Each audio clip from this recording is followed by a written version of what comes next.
Nire-review ko yung mga video ng simula nung nag-chair ng Blue Ribbon Committee si Senator Lacson, di ba, kinuha nila yan kay Senator Marcoleta nung nagpalit sila ng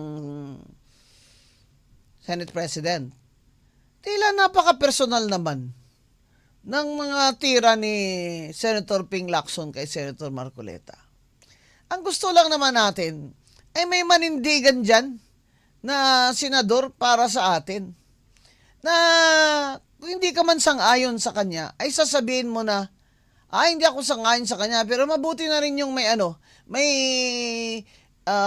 nagsasabi ng ibang opinyon o kaya batikos ng mayoriya, dahil yan po ang dapat ang dugo na nananalaytay sa ating demokrasya, na makakapahayag ang kontra-opinyon at ito'y papakinggan ng mayoriya. Pero sa Senado ngayon, nakaka-disappoint itong leadership ni Senator Ping Lacson.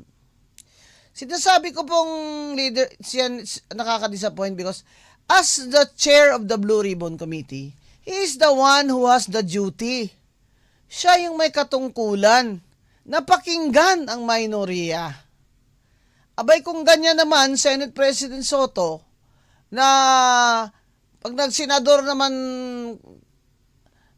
ay nasa oposisyon, hindi na pwedeng magsalita. Yan nga inaabangan ng mga tao na yung senador nila, kahit hindi mayoriya, ay maririnig nila nang nagsasalita para sa kanila. Kaya gusto ko, pakinggan nyo itong privilege speech ni Senator Rodante Marcoleta na tungkol sa binigay nila isinumite na minority report sa Blue Ribbon Committee report ni Senator Lacson.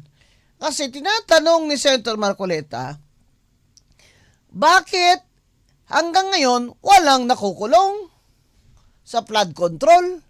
Bakit hanggang ngayon walang natutukoy na mastermind? Nilabas sa minority report, ibig sabihin, report yun ng mga minoriya na senador, ha? Yung mga Senator Bongo, Senator Bato, Robin Padilla, Senator Amy, ganyan, no? Nakalagay sa Senate sa kanilang minority report ang mga rigged biddings, yung mga nakita nilang ebidensya ng massive corruption sa DPWH, ang mga ghost projects at substandard flood control projects na ilang taon na tayong niluloko nitong ating mga congressman na magnanakaw at mga kasabwat na DPWH at kontraktor. Yan po ang ibig sabihin ng minority report ni Senator Marcoleta, pero ayaw siya pakinggan ni Senator Ping Lacson. Nakita ko sa TV, sabi ni Ping Lacson, Mr. Chairman, ayoko nang makinig dyan. Ano ba yan?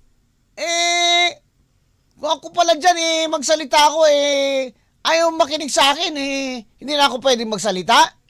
Di dito na lang ako magsalita sa radyo. Di ba?